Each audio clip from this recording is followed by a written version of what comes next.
옛날 옛적에 어린 소녀가 있었다. 부자 아버지가 사악한 계모와 결혼하자 그녀는 두 딸과 함께 집에 정착했습니다. 그들의 얼굴은 아름답고 하얗지만 그들의 마음은 사악하고 잔인했습니다. 그리고 불쌍한 소녀에게 힘든 시간이 왔습니다. 아침부터 저녁 늦게까지 그들은 물을 나르고 스토브를 데우고 음식을 요리하고 설거지를 하고 빨래를 하는 등 더러운 일을 하도록 강요했습니다. 게다가 이복 자매들은 최대한 그녀를 화나게 하기 위해 최선을 다했습니다. 그들은 그녀를 조롱하고 완두콩과 밀을 재에 부었고 그녀는 앉아서 그들을 골라했습니다. 저녁에 일에 지쳤을 때 그녀는 침대가 아닌 스토브 옆바닥에서 자야 했습니다. 그리고 그녀는 항상 재에 먼지, 더러움 속에 있었기 때문에 그녀의 자매들은 그녀를 신데렐라라고 불렀습니다. 그러나 어느 날 왕은 3일 동안 계속되는 잔치를 시작하고 그의 아들이 신부를 선택할 수 있도록 그 나라의 모든 아름다운 소녀들을 잔치에 불렀습니다. 2명의 지명된 자매가 그들도 잔치에 올 수 있다는 것을 알았을 때 그들은 즉시 옷을 입고 정리하기 시작했습니다. 신데렐라도 춤추고 싶었지만 새엄마는 드레스도 신발도 없고 더러워서 그녀를 놓아주지 않았습니다. 그리고 사악한 계모는 재에 밀 한 그릇을 부어 신데렐라가 2시간 안에 그것을 모으면 언니들과 함께 갈 수 있다고 말했습니다. 신데렐라는 정원으로 나가서 울었다. 그리고 나서 2마리의 흰 비둘기가 날아와 다른 새 무리가 뒤를 이었습니다. 그들은 재를 휩쓸고 쪼개기 시작했고 그래서 그들은 그릇에 있는 모든 곡물을 선택했습니다.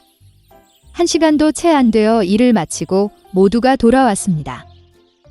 신데렐라는 계모에게 그릇을 가져와서 잔치에 갈 수 있다고 생각하면서 기뻐하기 시작했습니다. 그러나 그녀의 계모는 어쨌든 그녀를 들여보내지 않을 것입니다. 그녀는 신데렐라에게 등을 돌리고 딸과 함께 공을 향해 달려갔다. 집에 아무도 없을 때 신데렐라는 바닥에 앉아 슬픔에 잠겼다. 그리고 나서 2마리의 흰 비둘기가 날아와서 다른 새 무리가 날아와 드레스와 신발을 벗었습니다. 그녀는 빨리 드레스를 입고 신부에게 왔습니다. 그들은 그녀의 이복 누이와 계모를 보았고 그것이 이상한 공주일 것이라고 생각했습니다. 그녀는 황금빛 드레스를 입고 너무 아름다웠습니다. 그들이 신데렐라라는 사실은 결코 생각하지 못했습니다. 왕자는 그녀를 만나러 나와 그녀의 손을 잡고 춤을 추기 시작했습니다. 그리고 그는 신데렐라를 너무 좋아해서 다른 여자와 춤추고 싶지 않았습니다. 그녀는 저녁까지 춤을 추고 집으로 돌아가려고 했지만 왕자는 그녀를 배웅해달라고 요청했습니다. 그는 이것이 누구의 아름다운 소녀이고 그녀가 사는 곳을 알고 싶었습니다. 그러나 신데렐라는 그에게서 도망쳐 비둘기장 위로 올라갔습니다. 왕자는 비둘기장을 파괴하라고 명령했지만 그 안에 아무도 없었습니다. 그리고 가까운 곳에서 그는 그의 아름다운 낯선 사람을 찾을 수 없었습니다. 아무도 신데렐라가 그녀를 집으로 데려간 비둘기에 의해 구출되었다는 것을 짐작할 수 없었습니다. 왕자는 화가 나서 고개를 숙이고 궁전으로 갔다. 그리고 갑자기 그는 신발을 보고 그것을 들어 올렸습니다. 그것은 너무 작고 우아하고 순금으로 가득 차 있었습니다. 왕자는 신데렐라가 도망쳤을 때 왼발의 신발이 계단 중 하나에 남아있다고 생각했습니다. 왕자는 기뻐했고 이 신발의 여주인과 신발이 어울리는 사람을 찾으라고 명령했습니다.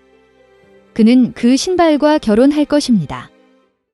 부모는 무도회에서 돌아왔고 신데렐라가 제 위에 셔츠를 입고 잠들어 있고 난로 옆에 희미한 불빛이 켜져 있는 것을 보았습니다.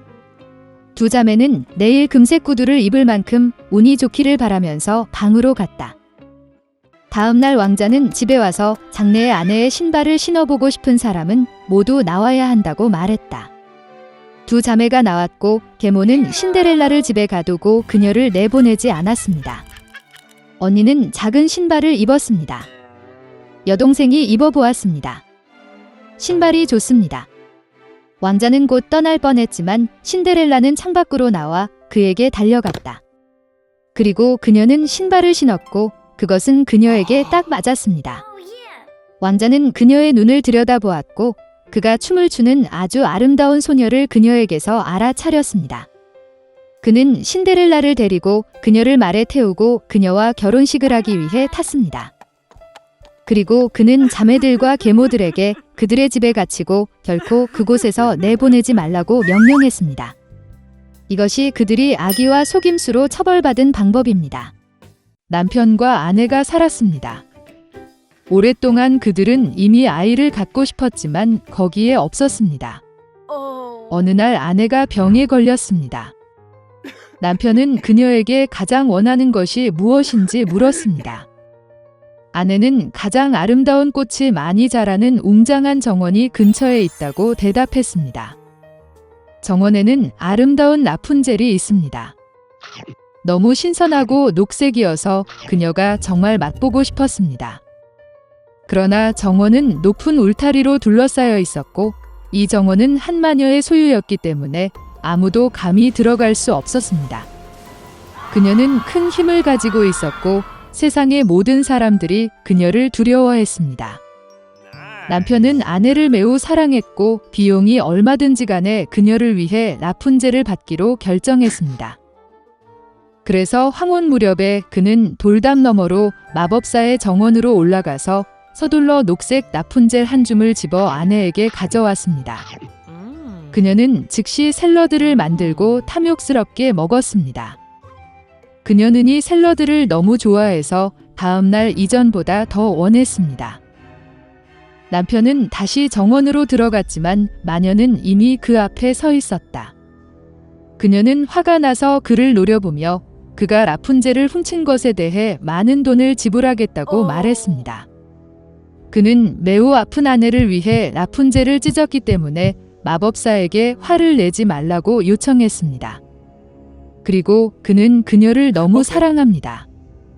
마녀의 분노가 조금 지나갔고 그녀는 그것이 사실이라면 그가 원하는 만큼 라푼젤을 모으도록 허용하지만 한 가지 조건으로 말했다. 그는 아내에게 태어날 아이를 마녀에게 주어야 할 것입니다.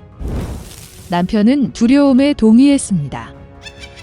아내가 딸을 낳았을 때 마녀가 즉시 나타나 아이를 데리고 라푼젤이라는 이름을 지었습니다. 라푼젤은 세계에서 가장 아름다운 소녀가 되었습니다. 그녀가 12살이었을 때 마녀는 그녀를 탑에 가뒀습니다. 그 탑은 숲에 있었고 문이나 계단이 없었습니다. 맨 꼭대기에만 작은 창문이 있었습니다. 마녀가 탑을 오르고 싶을 때 그녀는 라푼젤에게 전화를 걸어 낫을 끌어내렸습니다. 그리고 라푼젤은 길고 아름다운 머리카락을 가졌습니다. 그녀는 마녀의 목소리를 듣고 머리띠를 풀고 창갈고리에 묶고 머리카락이 떨어지고 마녀는 올라가서 그들에게 달라붙습니다. 몇 년이 지났고 왕의 아들이 탑이 서 있는 숲을 통해 말을 타고 있었습니다. 갑자기 그는 노래를 들었고 너무 즐거워서 멈추고 듣기 시작했습니다. 라푼젤은 멋진 목소리로 그것을 불렀습니다. 왕자는 올라가고 싶었습니다. 그는 탑 입구를 찾기 시작했지만 그를 찾을 수 없었습니다. 그는 한때 마녀가 라푼젤이 그녀를 낮추는 머리띠를 어떻게 올라가는지 보았습니다. 그리고 다음 날 이미 어두워졌을 때 왕자는 탑으로 올라가 라푼젤을 불렀습니다. 그녀는 듣고 머리띠를 뽑았고 왕자는 올라갔습니다. 라푼젤은 한 번도 본 적이 없는 남자가 들어온 것을 보고 처음에는 매우 무서워했습니다. 그러나 왕자는 그녀에게 다정하게 말하고 그의 마음이 노래에 너무 감동되어 반드시 그녀를 만나기로 결심했다고 말했다. 그런 다음 러펀젤은 두려워하지 않았고 그가 결혼하기로 동의했는지 물었을 때 그녀는 동의하고 그에게 손을 내밀었습니다. 그러나 그들은 함께 내려가는 방법을 몰랐습니다. 그들은 왕자가 오면 매번 그와 함께 실크 조각을 가져가고 라푼젤이 사다리를 엮을 것이라는 것을 알아냈습니다. 그리고 사다리가 준비되면 그들은 함께 내려가서 떠날 것입니다. 마법사는 어느 날 라푼젤이 왕자를 끌어올리는 것이 쉬운 이유를 물을 때까지 아무것도 눈치채지 못했습니다. 마법사는 모든 것을 이해하고 화를 내고 라푼젤의 아름다운 머리카락에 분노했습니다. 나는 그들을 왼팔에 여러 번 감았고 오른손으로 가위를 잡고 잘라냅니다. 그녀는 마법사를 라푼젤의 울창한 덤불로 데려가 그곳에 숨겼습니다. 그녀는 잘린 머리띠를 창갈고리에 묶고 왕의 아들이 나타나자 그들을 아래로 당겼다. 왕자는 올라가서 마녀를 보았다. 그녀는 악의적인 표정으로 그를 바라보았고 그는 결코 라푼젤을 보지 않을 것이라고 말했습니다. 왕자는 슬픔에 잠겨 절망에 빠져 탑에서 뛰쳐나왔지만 그가 쓰러진 덤불의 가시가 그의 눈을 뽑아냈다. 눈먼 왕자는 몇 년 동안 슬픔과 슬픔으로 숲을 헤매며 항상 사랑하는 사람을 잃어버린 것에 대해 슬퍼하고 울었습니다. 일단 그가 빽빽한 덤불에 들어갔다. 갑자기 왕자는 누군가 노래하는 것을 들었고 그에게 너무 친숙해 보였고 그를 만나러 갔다. 그가 가까이 다가왔을 때 라푼젤은 그를 알아보고 목에 몸을 던지고 기쁨으로 몹시 울었습니다. 두 눈에 눈물이 흘렀고 왕자는 다시 시력을 되찾아 예전처럼 보기 시작했습니다. 그는 그녀를 그의 왕국으로 데려왔고 그들은 수년 동안 행복과 기쁨으로 살았습니다.